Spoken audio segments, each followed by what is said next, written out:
وزیر اعظم عمران خان اکرام سہگل کی کتاب کی تقریب رونمائی کی تقریب سے خطاب کر رہے ہیں، اور میں نے دونوں کو چیلنج کر دیا، یعنی وہ دونوں نے مجھے باری باری کوشش کی کہ میں ان کو جوائن کر جاؤں، ایک تو پیپلز پارٹی نون لیگ، اور دونوں کو میں جانتا تھا۔ بے نظیر میرے سے میری دوستی تھی، اور نواز شریف کو آپ کو پتہ ہے اس کو کرکٹ کا زیادہ شوق تھا، بائی چانس پرائم منسٹر بن گیا۔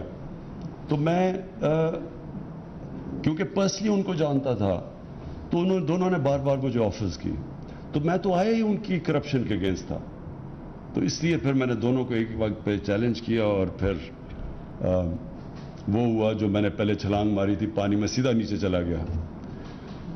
تو تب آپ نے مجھے ایس ایم ایس کا آپ کا کارڈ پرووائڈ کیا، مجھے یاد ہے، اور ہمیشہ آپ کو فکر رہی کہ اس کو یہ سارے مافیاز کے سامنے ایک ہی وقت پہ کھڑا ہو گیا تو اس کو ضرورت ہے گارڈ کی۔ تو میں وہ تو ایک سائڈ تھی۔ دوسری جو آپ کی رائٹنگز ہیں، دیکھیں آپ کی رائٹنگ میں دو چیزیں ہیں جو مجھے بہت پسند ہیں۔ ایک کہ آپ کی رائٹنگ ہمیشہ اس میں پیٹریوٹزم نظر آتی تھی، ملک کی تکلیف، ملک کی درد نظر آتی تھی۔ آپ جب لکھتے تھے تو وہ ایک اس طرح ایک انسان لکھتا ہے جس کو ملک کی تکلیف، اور وہ سمجھتا ہے کہ ملک بہتر کر سکتا تھا، ملک اپنے پوٹینشیل پہ نہیں پرفارم کر رہا، ملک میں خامیاں، اگر یہ خامیاں دور ہو جائیں تو ملک بہتر ہو جائے گا۔ تو یہ کنسسٹنٹلی آپ کی تھیم رہی ہے، اور یہ مجھے ہمیشہ اس لیے پسند ہے کہ دیکھیں میں اگر کرکٹ سے دیکھوں کہ کرکٹ میں 21 سال میں انٹرنیشنل کرکٹ کھیلا، تو دو ٹائپ کھلاڑی ہوتے تھے کرکٹ میں، ایک وہ جو اپنے لیے کھیلتا تھا اور ایک جو ٹیم کے لیے کھیلتا تھا۔ ہمیشہ ٹیم ڈسٹنگوش کرتی ہیں دو ان مختلف ٹائپس کے اندر۔ جو اپنے لیے کھیلتا ہے کبھی ٹیم اس کی عزت نہیں کرتی۔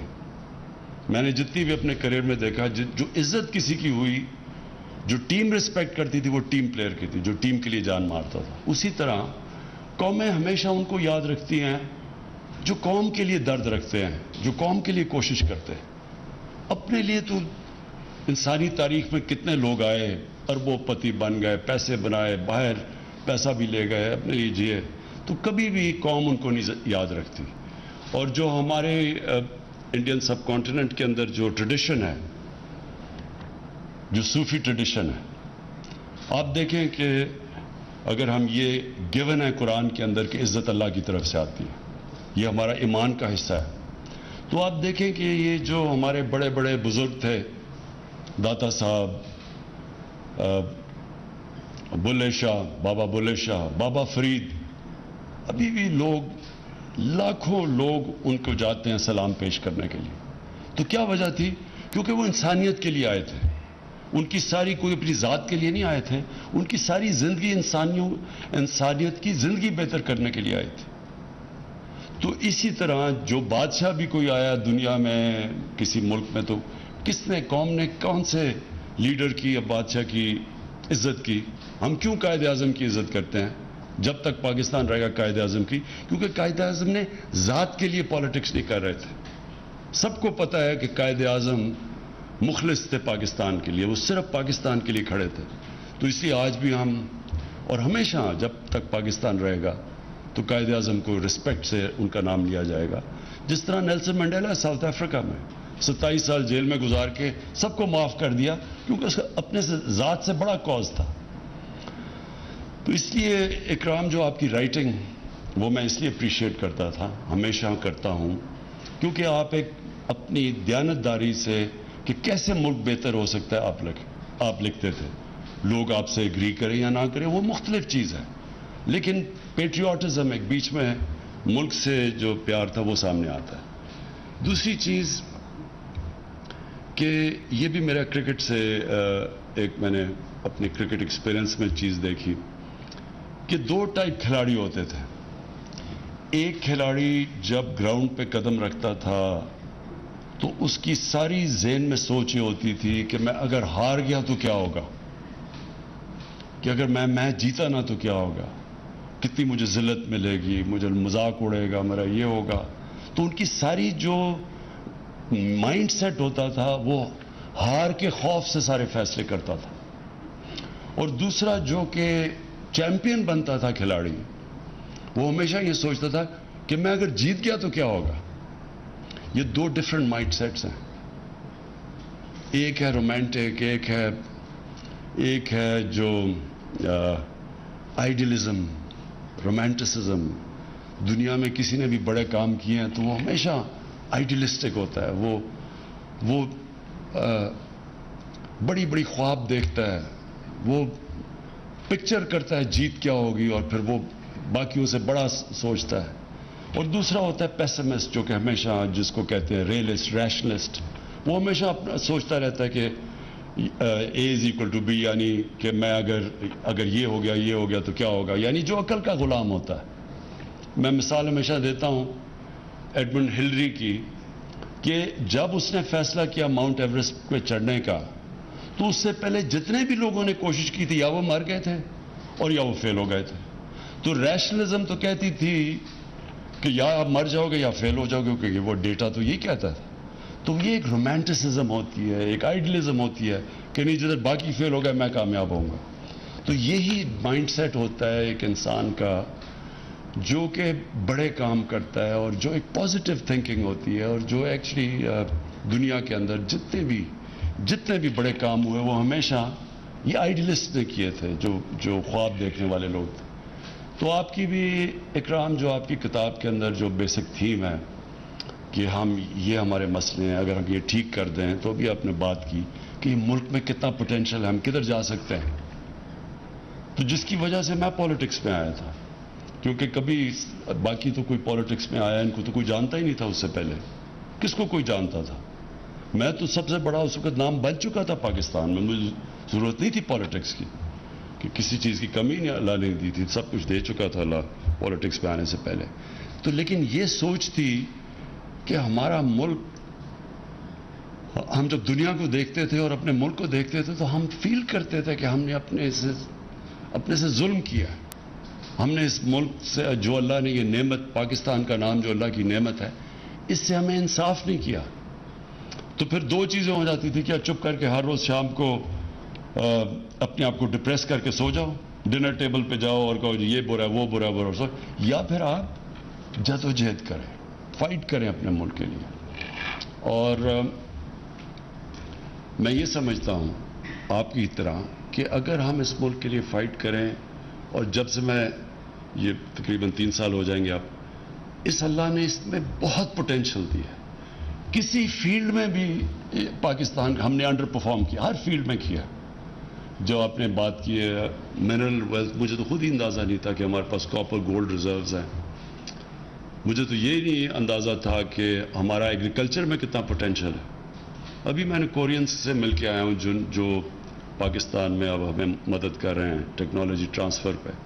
تو ایک ایریا کے اندر پاکستان میں کتنا پوٹینشیل ہے. 12 موسم ہے پاکستان میں, تو ہر چیز اگ سکتی ہے یہاں.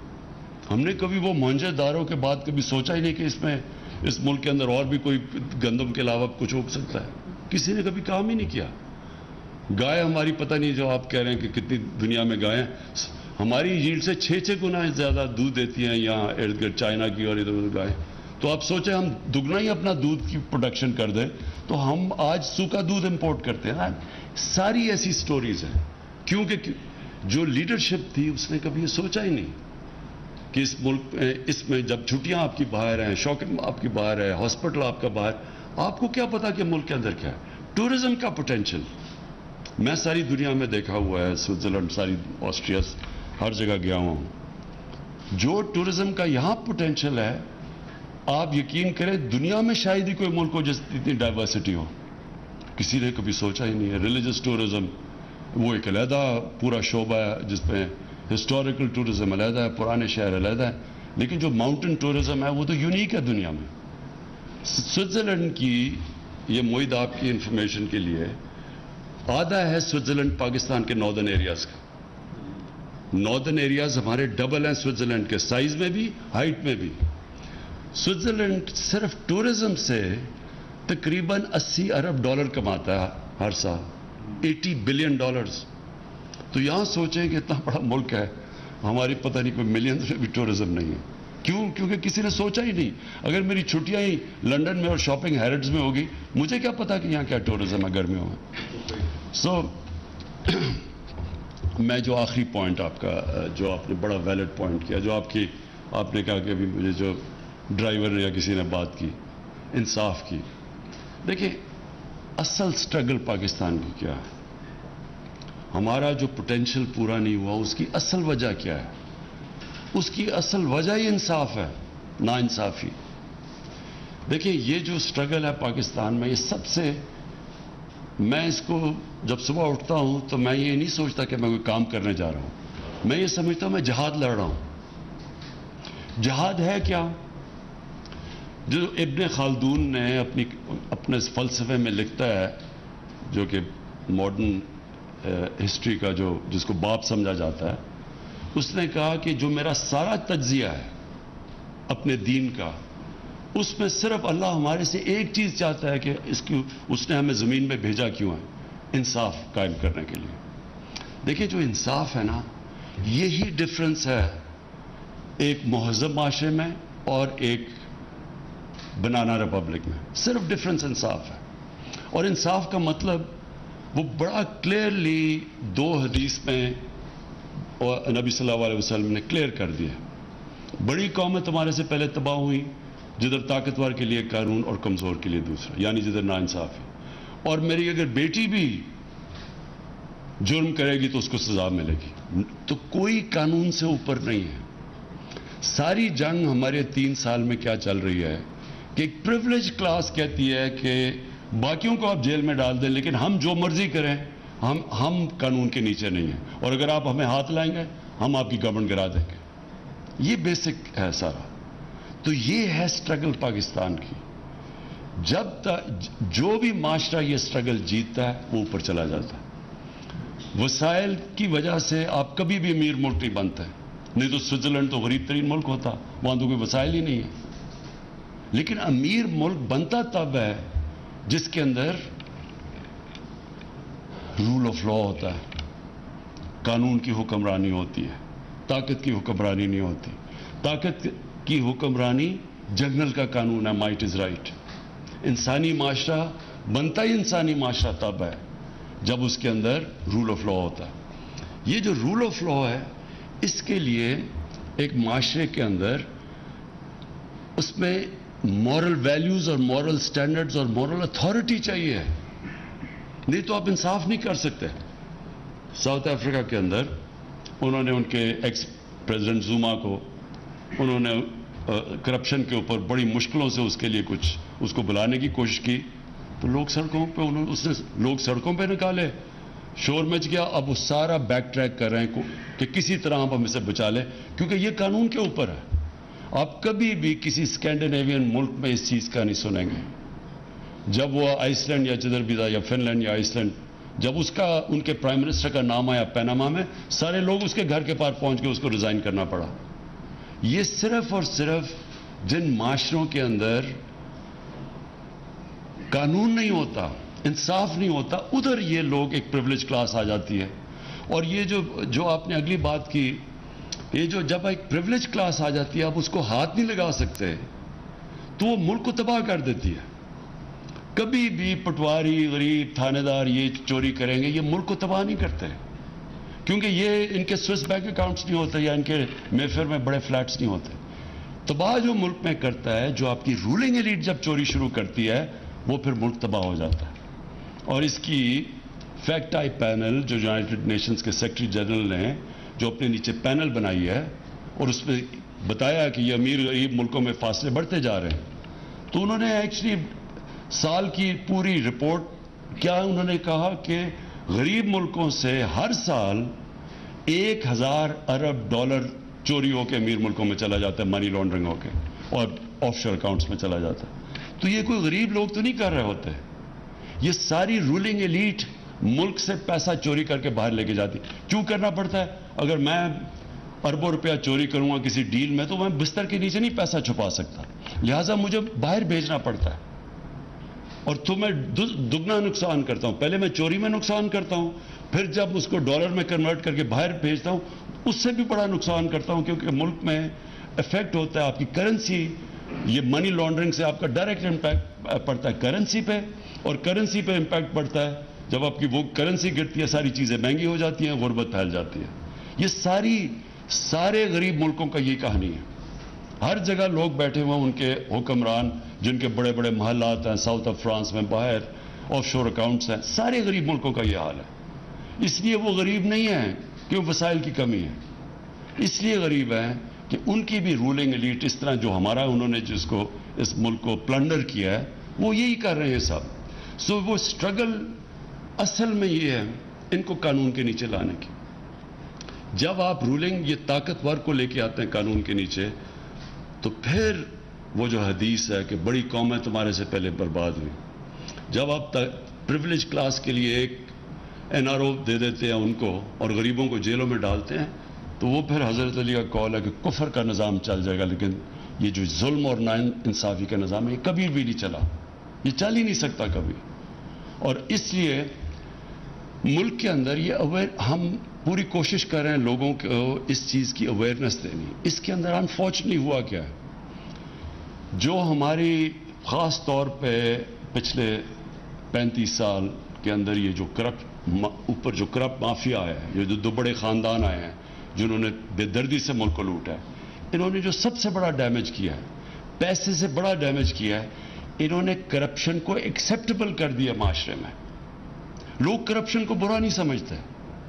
آپ کسی بھی, میں انگلینڈ کے اندر جتنی بھی ٹائم گزارا ہوں, کسی پولیٹیشین, بزنس مین, خاص طور پہ پولیٹیشین, اس کے اوپر اگر کرپشن کا ایلیگیشن لگ جاتا ہے کہ پبلک کا پیسہ چوری کرے, کسی نہ وہ کوئی اس کو پارٹی پہ بلاتا ہے, نہ اس کو کوئی کھانے پہ بلاتا ہے, نہ ان سے کوئی ملنا چاہتا ہے, ان کی ٹوٹل معاشرے کے اندر ان کو آسٹرسائز کر دیا جاتا ہے.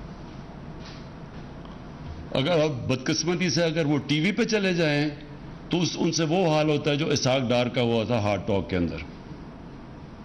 کوئی بخشتا نہیں ہے ان کو, پبلک کی پیسے کی چوری کی کوئی معافی نہیں ہے وہاں. تو معاشرہ لڑتا اس سے. ہمارا انہوں نے ظلم یہ کیا ہے کہ 35 سالوں میں آہستہ آہستہ لوگ ایکسیپٹ کر بیٹھے ہیں کہ ہاں جی کھاتا ہے تو لگاتا بھی ہے. اس طرح کی فولش چیزیں کر دیتے ہیں کہ اچھا جی ایک زرداری سب پہ بھاری, وہ پیسے چوری کیے ہوئے ملک کے. تو ایکسیپٹ کر, جب یہ ایکچولی سب سے بڑی کینسر ہے کہ جب معاشرے کے اندر آپ جرم کو ایکسیپٹ کر جائیں, آپ اس کو برا نہ سمجھیں. مولانا رومی کی سیئنگ ہے کہ ایک ان سے پوچھا قوم کیسے مرتی ہے, مولانا رومی نے کہا جب وہ اچھے اور برے کی تمیز ختم کرتی ہے قوم مر جاتی ہے. تو مورل کولیپس پہلے آتا ہے, پھر فائنینشیل اور اکنامک کولیپس آتا ہے. تو اکرام, میں پھر سے آپ کو مبارک دیتا ہوں. اور میں بالکل یاد ہے مجھے کہ جب ہم شروع کی تھی اور کوئی سمجھ نہیں تھی پالیٹکس کی, تب آپ نے مجھے SMS کا گارڈ دیا جو اس نے پوری ہماری مدد کی, جو ساتھ کھڑا رہتا تھا. اور ہمیشہ آپ نے فکر کی کہ اس پولیٹیکل جنگل کے اندر ایک نیا آدمی آیا ہے تو اس کو ضرورت ہے, تو آپ نے تب سے مدد کی, تو وہ میں کبھی بھی نہیں بھولوں گا. بہت بہت شکریہ اور بہت مبارک. بعد میں اکرام سہگل کی کتاب a personal chronicle of Pakistan کی تقریب رونمائی سے وزیر اعظم عمران خان خطاب کر رہے تھے.